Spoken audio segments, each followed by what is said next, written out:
I wonder what the community atmosphere would have been like in the week after Jesus rose from the dead, after his resurrection, until he appeared to his disciples the following week. As I've been preparing for this Sunday, I've just been had that thought in my head is, I wonder what the community atmosphere would have been like. How were his friends? How were his disciples, the ones who were closest to him? How were his family? Was Jesus' mum feeling?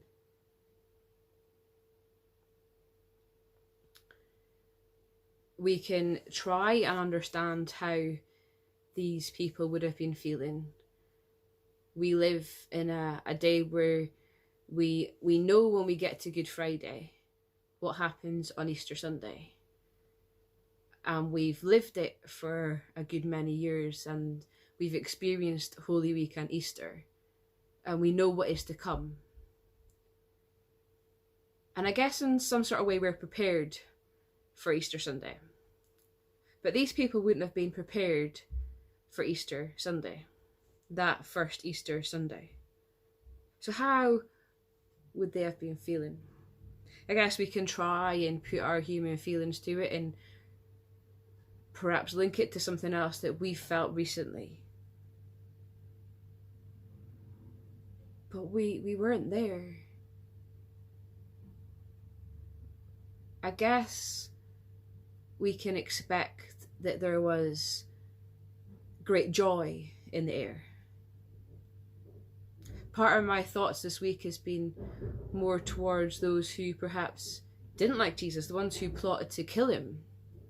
The centurion who said at the end, this must have been God's son. How was he feeling on that first Easter Sunday, on the week after Jesus rose from the dead?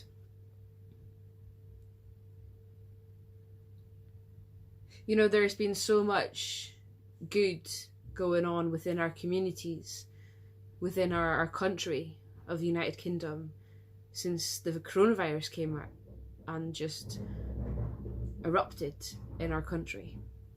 We have seen companies, we've seen factories put their skills to a totally different area and manufacture life-saving equipment for hospitals and PPE for nurses and people who work on the front line.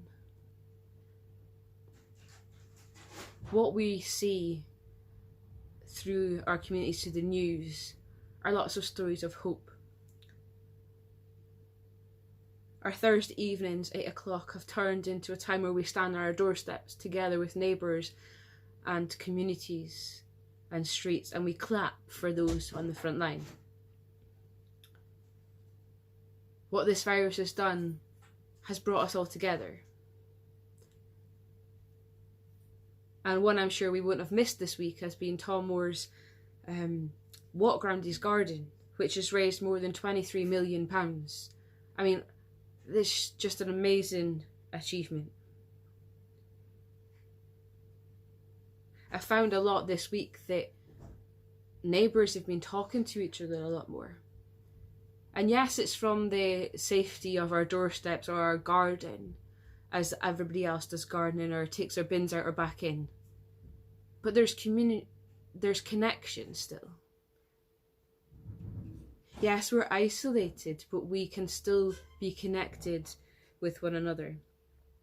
Our Bible reading talked about how Thomas not being there the first time when Jesus appeared to his disciples. And for some reason, when Jesus appeared, it wasn't enough for Thomas just to see. Thomas needed to experience and to see and touch for himself. You know, it's often hard for us to see where God is at times in our lives. And perhaps for some of you during this lockdown period, maybe for you it's difficult to see where God is. Well, the news still has some very, very sad and just heartbreaking stories of people who have lost their lives from this horrible virus. There are so many stories of hope and of love and of joy. Jesus told them, "You believe because you have seen. Blessed are those who believe without seeing me." For those of you who are struggling to see God in these days, may you be assured that he is here. May you be assured that he is here amongst every one of us, and that he's walking with us as we all journey through these days. This may be a time of testing of our own faith, and a time of endurance.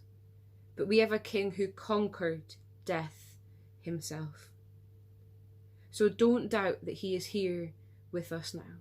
Don't doubt that he is here with you now and in our communities.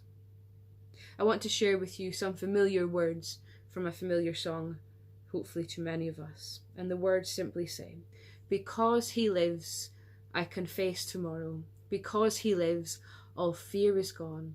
Because I know he holds the future.